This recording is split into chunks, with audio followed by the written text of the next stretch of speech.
इसी संबंध में एक सवाल हो रहा है, जैसे अभी आपने फरमाया था कि जो पर्स निकालने में थोड़ा सा अटक गया तो उसने गोली मार दी, तो इसी तरह बहुत सारे वाकये ऐसे हुए हैं। मेरे दामाद के दोस्त है यंग, अपने बीवी बच्चों को आइसक्रीम खिलाने लगी गया गुलशन में, उसके कोई टांग में खुजली हुई होगी, उसने जरा सा हाथ नीचे किया, वो समझा रिवाल्वर निकाला है, उसने भी गोली मार दी।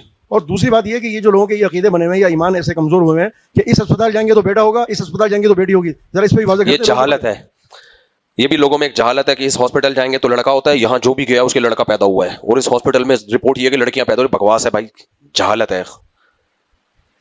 तो ये जो हिंदुइज्म इतना दुनिया में फैला है ना, बुतों की इबादत, ये तवहुम परस्ती इंसान को बड़े से बड़े जराइम करवाती है, बड़े से बड़े जराइम। कोई दलील नहीं है, जो लड़का है वो चाहे जहां भी जाओ लड़का ही पैदा होगा, लड़की ने पैदा होना है तो जिस हॉस्पिटल में जाओगे लड़की ही पैदा होगी। और इतनी नफरत क्यों है लड़की की पैदा होने से? तुम्हें शर्म नहीं आती यार? तुम भी तो किसी औरत की औलाद हो। उधर जाओ लड़का हो जाएगा तो उधर नहीं जाओ लड़की ना हो जाए यार, लड़कियां 100 लड़कियां हो जाए, क्या है इसमें? हिंदू बन जाओ, मेरा ख्याल है। मुझे ऐसे मुसलमानों पे बड़ा गुस्सा आता है, कमबख्तों सारे काम तुम हिंदुओं वाले कर रहे हो, गैर मुस्लिम वाले कर रहे हो। मुनाफिकत छोड़ दो, मुनाफिकत छोड़ दो। यहबु लिमन यशाउ इनासा, अल्लाह कहते हैं जिसको चाहता हूं बेटियां गिफ्ट में देता हूं। जिसको खुदा गिफ्ट कह रहा है उस पर तुम्हारा मुंह सड़ रहा है, तुम्हारे मुंह से धुआं निकल रहा है, बेशर्मो। मुझे गुस्सा इसलिए आ रहा है, मैंने रोते हुए देखा एक औरत को, बताया गया बेटी पैदा हुई, रो पड़ी, मेरा दिल कर रहा था इसको लगा के चमाट मारूं साली को। बेगैरत, बेशरम, तुझे अपनी पैदाइश पर भी फिर शर्मिंदा होना चाहिए, मैं क्यों पैदा हुई थी? तो ये गैर मुस्लिमों का काम है। जब आखिरत का इंकार होगा ना तो बड़े से बड़ा जुर्म भी इंसान के लिए हलाल हो जाएगा। ये सारे आखिरत के मुनकिर लोग हैं, बेईमान लोग हैं जो खुदा पर ईमान नहीं रखते। सब उन बेईमानों का काम है। ये नस्ल रोकना भी बेईमानों का काम है कि खाना ले मेरे पैसे, ये अपनी औलाद को रोक रहा है। देखो, अगर रोक रहा है, सेहत का इशू है, तुमसे संभल नहीं रहे बच्चे, रोक लो। शरीयत में अच्छा काम तो नहीं है, लेकिन कोई फर्ज वाजिब नहीं है शरीयत में नस्ल बढ़ाना। तरगीब है, नस्ल बढ़ाओ भाई, लेकिन इस बेस पे रोक रहा है ना कि मेरा पैसा खाएगा, तो तुमसे बड़ा बेशरम दुनिया में कोई नहीं है। कमबख्तो, तुम्हें खुदा ने तब पैदा किया, तुम्हारी मां की छाती में दूध पैदा करके बता दिया कि तुम्हारा रिस्क मेरे जिम्मे है, तो तुम्हारी औलाद को कैसे खुदा भूल जाएगा? ये मादा परस लोग हैं जो कहते हैं हम बंदर की औलाद हैं। उनका काम है कि ऑटोमेटिकली हो रहा है सारा काम, खुद ब खुद बच्चे मार्केट में आ रहे हैं, तो उनकी रोजी की हमें फिक्र करनी है। ये वो जो बंदर की औलादें हैं ना, डार्विन की थ्योरी से मुत्तफिक हैं, ये उनकी सोच है। जो खुदा को मानते हैं वो कहते हैं भाई ऑटोमेटिकली कुछ भी नहीं होता, बच्चा इधर मार्केट में आया, इधर मां की छाती में दूध पैदा हुआ, ये इसकी अलामत है, इसका रिस्क किसके जिम्मे है? अल्लाह के जिम्मे। आप कह सकते हो मादा परस बड़ा कमीना होता है, वो फिर कहेगा दूध ही आ रहा है ना, स्कूल की फीसें थोड़ी आ रही हैं, बच्चे को खाली दूध चाहिए। अबे बेगैरत, खुदा ने दूध पैदा करके दिखा दिया है कि इस वक्त इसकी बुनियादी जरूरत दूध है, बेहतरीन दूध पैदा करूंगा मैं। इसका मतलब जो इसकी बुनियादी जरूरत है वो किसके जिम्मे है? मेरे जिम्मे है। लेकिन इन कमीनों को कहां अकल आएगी, मादा परस्तों को? तभी ये दुनिया में डिप्रेशन से मरते हैं बेगैरत। मौलवी डिप्रेशन लेस होता है, मैंने देखा है, मैंने खुश सिर्फ मौलवियों को देखा है, सिर्फ मौलवियों को मैंने खुश देखा है। सही है? कभी आओ तुम भी, कभी मौलवी बनो, देखो लाइफ एंजॉय करोगे, जेब में धेला नहीं होगा फिर भी खुश होगा। ये जो तुम्हें बहुत से मौलवी लगते हैं ना, बहुत पैसा है, बेचारों को होता नहीं है, शक्ल अच्छी होती है जिसकी वजह से पैसे नूर होता है चेहरे पे, खुशी होती है, इसलिए लग रहा होता है बड़ी दौलत है। कभी अपने आप को गरीब दिखाते नहीं है दुनिया के सामने, लगता है होते होते कुछ भी नहीं है।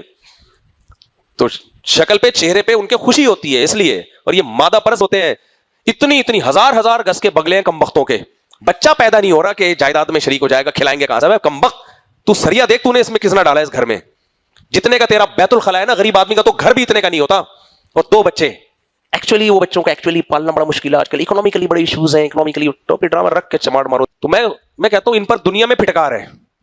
हजार गज के कमबख्तों तुम्हारे बंगले हैं, उसमें रहने के लिए बंदा ही नहीं है, ना तुम्हारी बहू है, ना तुम्हारे दामाद है, ना तुम्हारे पोते हैं, ना तुम्हारे नवासे हैं, कुत्ता लेके घूम रहे हो तुम।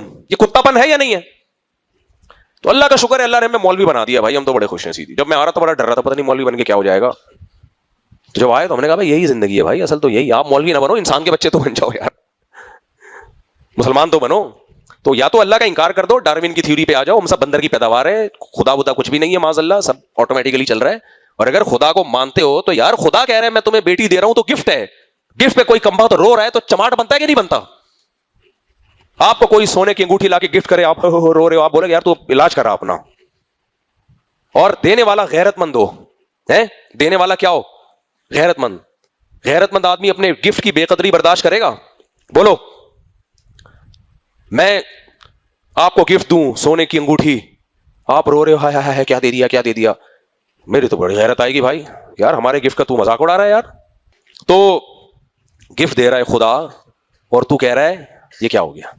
रोक रहे हैं, 3 बेटियां हो गई, मुफ्ती साहब मैं बच्चा रुकवा लूं, बेटी ना हो जाए, ये आ रहे होते मेरे पास, मैं बड़ा जब्त करके कहता हूं कि बच्चा नहीं रोक सकते तुम। कह रहे हैं भाई वो IVF के जरिए जेंडर सेलेक्ट कर लें लड़का। मैंने कहा भाई अल्लाह को पे छोड़ो यार, क्यों लड़का लड़की की फिक्र में लग गए हो, जो दे दे कबूल कर लो। खुदा ने अजाब बनाना होगा ना, लड़कों को तुम्हारे लिए अजाब बनाएगा, जूते लगाएंगे तुम्हारे सर पे। मैंने देखा है, मन्नतें मान मान के बेटे पैदा हुए, उन शराब पी रहे हैं, डाकू बने हुए हैं, चोर बने हुए हैं, माँ बाप दुआएं कर रहे हैं अल्लाह करिए मर जाए किसी तरीके से। तो जब खुदा के गिफ्ट का मजाक उड़ाओगे ना तो गजब किसको आएगा। अल्लाह कुरान में कह रहा है कि जिसको चाहता हूं बेटियां, यह हिबा, हिबा अरबी में गिफ्ट को कहते हैं, गिफ्ट देता हूं, उस गिफ्ट पे तुम्हारा मुंह बन रहा है, सड़ रहा है मुंह तुम्हारा, तो बगैर तो नहीं बोलूंगा तो क्या बोलूंगा। बेशरम, बड़ी बेशर्मी की बात है। ये पूछा भी नहीं करो मुझसे ना ये मसला, 3 बेटियां पैदा हो गई तो नस्ल रोक लूं। वैसे ही रोक ले भाई, तेरे को नहीं चाहिए बच्चे, कि शरीयत में बच्चे पैदा करना फर्ज नहीं है, ये ज़हन में रखो। मैं शरीयत का मसला नहीं चेंज कर सकता, आपकी मर्जी, आप एक बच्चा भी ना पैदा करो, अपना बुढ़ापे में कुत्ते रखो, आपको जो आपको दुनिया में ही सजा मिल जाएगी इसकी, कुत्ते लेके घूमोगे, ना तुम्हारी बहुएं होंगी, ना दामाद होंगे, ना कुछ भी नहीं होगा, कुत्ता होगा तुम्हारे पास। अंग्रेजों के पास यही है, बुढ़ी औरत के पास एक कुत्ता होता है, बुढ़े के पास एक कुत्ता होता है, एंजॉय कर रहे हैं लाइफ को। कुत्तापन है या नहीं है? कुत्तापन है यार, और इससे बड़ा क्या कुत्तापन होगा। कुत्ता मर जाए तो रो रहे हैं, कुत्ते को हॉस्पिटल में लेके जा रहे हैं, अबे नाने के लेके जाओ, दादा को लेके जाओ, दुआएं लो। कुत्ता दुआएं भी नहीं देता, बहु बहु करता है। कुत्ता रखो, वफादार जानवर है, हिफाजत के लिए जानवर है, इंसान नहीं है वो। जानवरों से फायदा लेने का हमें हुक्म है, तो फायदा लो, परिंदों की हिफाजत करो कुत्तों से, मुर्गियों की हिफाजत करो कुत्तों से, चोर डाकू का खतरा है, कुत्ता रख लो, वफादारी करेगा, इतना ठीक है। फैमिली मेंबर बनाने की जरूरत बोलो नहीं है, फैमिली मेंबर नहीं बनाओ कुत्ते को, है वो कुत्ता ही। और ये कुत्ते को फैमिली मेंबर वो बनाते हैं जिनके पास इंसान पालने के लिए नहीं होते, समझ रहे हो। इंसानों से वफा नहीं मिलती उनको, है ही नहीं, पैदा ही नहीं किया ना, तो वफा कहां से मिलेगी। तो ये सब टोपी ड्रामे हैं। तो नस्ल इस बेस पे रोकना कि खिलाऊंगा कहां से, इस बेस पे नस्ल रोकना बोलो हराम है, इस बेस पे नस्ल रोकना हराम है, इसमें अल्लाह को गजब आता है। तो तू 6 फुट का बना दिया मैंने तुझे, और ये जो डॉक्टरों की बातें सुन सुन के लोग डिप्रेशन में जा रहे हैं ना, मैं भी ऐसी बातें कर रहा होता हूं, डॉक्टर तो करते ही हैं कि ये खाएं, एक्चुअली ये खाएं, इतना प्रोटीन हमारी डाइट के लिए, इतनी कैलोरीज। ये मालदारों के चोचले हैं। ये किसके चोचले हैं यार, बोल लो ना, मैं भी तो बोल ही रहा हूं ना। ये मालदारों के चोचले हैं। जब आपकी जेब में पैसा हो तो ये सारे चोचलों पर अमल करो, बैलेंस डाइट, ये मालदारों के चोचले हैं। अंडे इतने, प्रोटीन, गोश्त, और इतना फैट, और डब्बे पे पहले देख रहा इतनी कैलोरीज हैं। डॉक्टर ने, एक हमारे जानने वाले थे, उनको कहा मैं आपको इतनी कैलोरीज की परमिशन दे रहा हूं, इससे ज्यादा कैलोरीज नहीं लेनी, इससे कम भी नहीं लेनी। मैंने कहा सारा दिन बैठ के कैलोरीज नापता रहे तू। तो ये मालदारों के चोचले हैं, और इस पर अमल करना चाहिए मालदारों को। इतने बादाम, मैं खुद मशवरा देता हूं, जब पैसा आए तो सबसे पहले खुराक अच्छी करो, करो जरूर। जब पैसा नहीं है ना, जो खाओगे ठा करके लगेगा। गरीब आदमी वैसे ही 100 साल जी लेता है, समझ रहे हो। खुराक का सिस्टम इतना पेचीदा अल्लाह ने हमारी बॉडी में बनाया है ना, कि वो तमाम उसूल और ज़ाब्ते टूट जाते हैं जब जेब में पैसा ना हो। मैं बलूचिस्तान में जब गया, वहां मैंने बूढ़े लोगों को देखा, सिर्फ बकरी का दूध, शहद और रोटी, इस पे 90 साल गुजार दिए। अबे विटामिन सी किधर से मिल रहा है तुम्हें, इतनी सारी चीजें हमें चाहिए, शहद में थोड़ा बहुत होता होगा। ओ भाई 90 साल, मैंने कहा इनकी सिर्फ रोटी और क्या नाम है, ये शहद और दूध बकरी का, 90 साल गुजार दिए यार। डॉक्टर मानेगा इसको? डॉक्टर के पास वो चला जाता है, एक्चुअली बैलेंस डाइट होनी चाहिए। सुबह आप आधा किलो बकरे का गोश्त, दोपहर को थोड़ा सा फिश, ऐसा ही होगा ना। शाम को सैलेड जिसमें गोभी के पत्ते भी हों, हमें हरे पत्तों वाली सब्जी जिसमें मैग्नीशियम होता है। वो कहेगा भाई ये सारा प्लान अपने पास रख। मैंने एक वाकया सुनाया था आप लोगों को। सऊदी अरब में एक आदमी की 4 बीवियों ने केस किया, ये सच्चा वाकया। ताइफ के जो जज हैं उन्होंने हमारे उस्ताद को खुद सुनाया। हमारे टीचर हैं, उस्ताद हैं, वो ताइफ के जज से मिले। सऊदी अरब में एक शहर है ना ताइफ, उनके जज से कहा कि आपकी जिंदगी में कोई अनोखा वाकया आया हो तो आप बताएं। तो उन्होंने कहा मेरी जिंदगी में सबसे अनोखा वाकया, 4 जवान औरतों ने केस किया अपने शौहर के खिलाफ। 4 बीवियां थी एक बंदे की, कि हमारा शौहर ने हमें तंग करके रखा हुआ है। तंग करने का मतलब समझते हो? वो वाला मतलब, किसी दिन नागा ही नहीं करता, दिमाग खाया हुआ है हमारा।